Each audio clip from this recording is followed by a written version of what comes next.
Everyone. Welcome back again to another Detroit Public Library story time. My name is Miss Charlene, and I have been doing story times every week throughout the summer to encourage everyone to read. We're doing 2 more weeks of story times. This week we are going to be celebrating Library Card Sign Up Month, which September is, and I'll be talking about how to get a library card. But I'm going to be reading my favorite library story of all time to you today. Most of you know Dee the Dragon already. He's been doing programs with me all summer long, haven't you? Are you sad to see the summer almost end? Yeah. We might do some more stuff, okay, together for the kids, okay? Did you want to say hi? He loves to come up and say hi, everyone, so bear with me and bear with us, okay? There we go. Oh, he's getting carried away today. Okay, Ping, pull it back, that's it. Okay, now have you got it out of your system? Yep, okay. Now he's going to help me. He usually helps me tell stories, but today I'm going to have him just sit and enjoy the story in his little basket over here. Okay, so he's going to pop himself in here. Get him. He's got the best seat in the house, by the way. Look how close he is to the book. Very good. You all set? Good. The book I'm going to read today is called The Library Lion by Michelle Knudsen, and it's illustrated by Kevin Hawkes. It's put out by Candlewick Press. It's a beautiful story. Here's the first page, opening page of the book. Lions walking towards a library. Okay. Then the story starts. One day, a lion came to the library. He walked right past the circulation desk and up into the stacks. You can see how startled the little girl is and the librarian. Everyone's kind of like, what? Mr. McBee ran down the hall to the head librarian's office, Miss Merriweather, and he said, Miss Merriweather, and he's running really fast, and she says to him, no running. But there's a lion, said Mr. McBee, in the library. Is he breaking any rules? Asked Miss Merriweather. She was very particular about rules. Well, no, said Mr. McBee, not really. Then leave him be. The lion wandered all around the library. He sniffed the card catalog. He rubbed his head against the new book collection. Then he padded over to the story corner and went to sleep. Look how cute he is sleeping on that pillow. No one was sure what to do. There weren't any rules about lions in the library. Soon it was time for story hour. There weren't any rules about lions at story hour either. The story lady seemed a little nervous, but she read out the first book's title in a good, clear voice. The lion looked up. The story lady kept reading. The lion stayed for the next story and the story after that. He waited for another story, but the children began to walk away.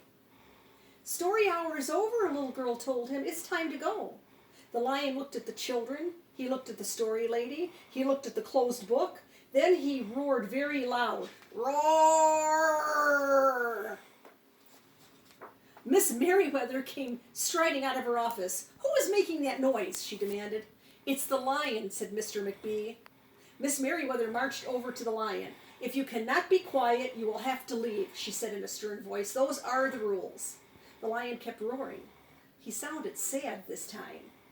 The little girl tugged on Miss Merriweather's dress. If he promises to be quiet, can he come back for story hour tomorrow? She asked. The lion stopped roaring. He looked at Miss Merriweather. Miss Merriweather looked back at him. Then she said, yes, a nice quiet lion would certainly be allowed to come back for story hour tomorrow. Hooray, said the children. And then there they are, all standing around. The next day, the lion came back. You are early, said Miss Merriweather. Story hour isn't until 3 o'clock. The lion didn't move. Very well, said Miss Merriweather. You might as well make yourself useful. She sent him off to dust the encyclopedia shelf until it was time for story hour. The next day, the lion came early again. This time, Miss Merriweather asked him to lick all the envelopes for the overdue notices. There he is, licking with his big tongue.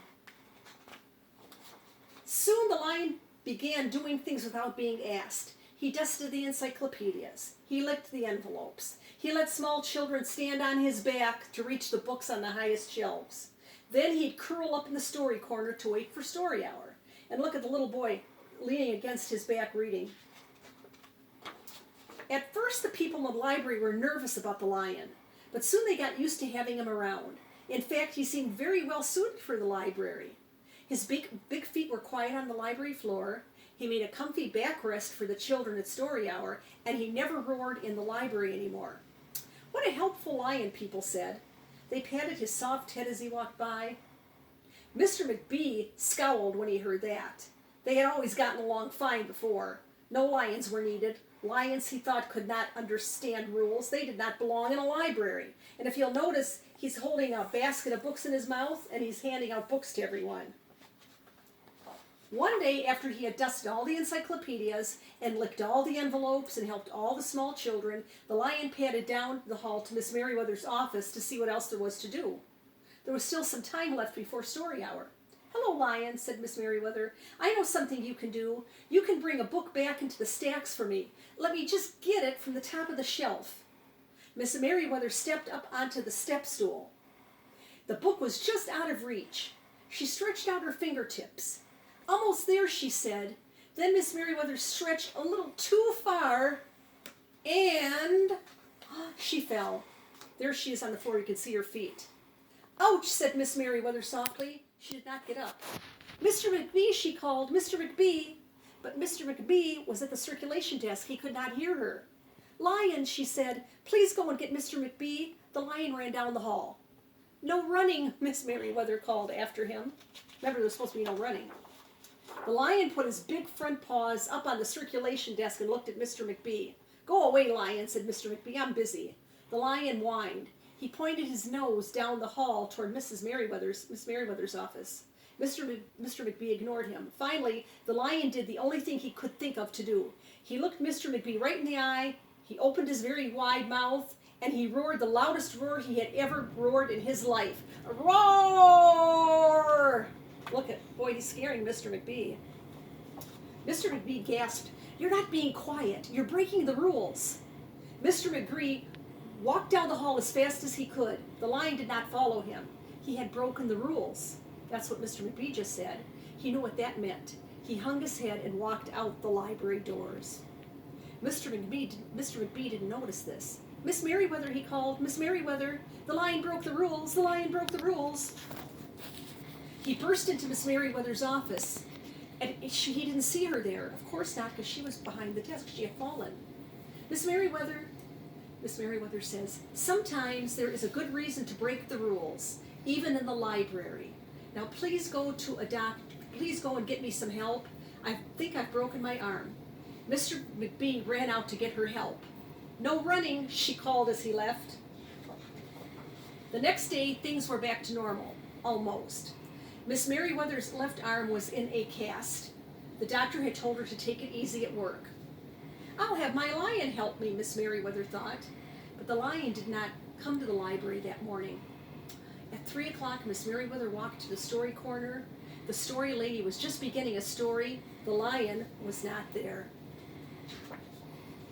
People in the library kept looking up from their books and computer screens, hoping they would see a familiar furry face. But the lion did not come that day. The lion did not come the next day, nor the day after that. The library seemed empty. One evening, Mr. McBee stopped by Miss Merriweather's office on his way home. "Can I do anything for you before I go, Miss Merriweather?" "No, thank you," said Miss Merriweather. She was looking out the window. Her voice was quiet, even for the library. Mr. McBee frowned as he walked away. He thought there probably was something he could do to make Miss Merriweather happy after all. Mr. McGee left the library, but he did not go home. He walked around the neighborhood. He looked under cars, he looked behind bushes, he looked in backyards and trash cans and tree houses, even though it was pouring rain. Finally, he circled all the way back to the library. The lion was sitting outside. There he is, looking in through the glass doors. "Hello, Lion," said Mr. McBee. The lion didn't turn around. "I thought you might like to know that there's a new rule at the library. No roaring allowed unless you have a very good reason. Say, if you're trying to help a friend who's been hurt, for example." The lion's ears twitched. He turned around, but Mr. McBee was already walking away. The next day, Mr. McBee walked down the hall to Miss Merriweather's office. "What is it, Mr. McBee?" she asked. "I thought you might like to know that there's a lion in the library." Miss Merriweather jumped up from her chair and ran down the hall. Mr. McBee smiled. "No running," he called after her. Miss Merriweather didn't listen. And there he was, back again. Look at that beautiful picture. Everyone's hugging the lion. He's back for good now. Sometimes there was a good reason to break the rules, even in the library. I thought that was the sweetest story. And now the author tells us at the end of the book, I didn't notice that on the very first picture, the lions were not smiling on their faces, the stone lions, but at the very end, she purposely made them smile. If you can see little smiles on their face, the illustrator did that purposely. And if you have the book in your hand, you can actually see a little lion's tail in the window of the library, because she wanted to end so that the library was a friend to the lion. I thought that was such a beautiful story, and I just want to read one thing, what the author said about why she wrote this book. She says that she was thinking about, when she began writing the book, she began thinking about a place that she loved, the people one could find there, and the magical things that might happen. I've made beloved friends in libraries, both inside the books and in the real-life spaces around them. And I think I was trying to capture that spirit of friendship and possibility in the world of the story. For me, more than anything else, Library Lion is about friendship and acceptance. I thought that was a beautiful story, so that's the story of the Library Lion. Now today we are going to do no activity since the story was kind of long. All I want to remind you is to get a library card. If you don't already have one, you can get a temporary library card if you go to the library website, DetroitPublicLibrary.org, and when you're looking at your screen on the right-hand side, it says Apply for Temporary Card. When you click on that, you get a short little application. This is if you don't have a card already, where it asks for your name, typical stuff, name, address, school you go to, all this other stuff. Plus, it asks for an email address, because what's going to be done is you're going to submit that application to a librarian at Main Library who's going to make you up a library card. It's going to be a digital card, okay? So they need an email address to send you your library card number. So you can use a mom's email address, your own email address. If you don't have an email address, you can use your school email address if your school has one, or if you have one with your school. So you fill out the information on the computer, click submit, it goes to Main Library. The librarians there will send you to your email your library card number. You have to make up your own PIN number when you apply, and then you can start downloading books from the computer, from our homepage, to your laptop, your phone, Kindle, whatever you do, and you can read the books online. That's until we open the libraries after this mess with the pandemic. And you can find out when we open on our homepage. Right now we're not sure. It's going to be soon, but we're not sure the date that we're going to open.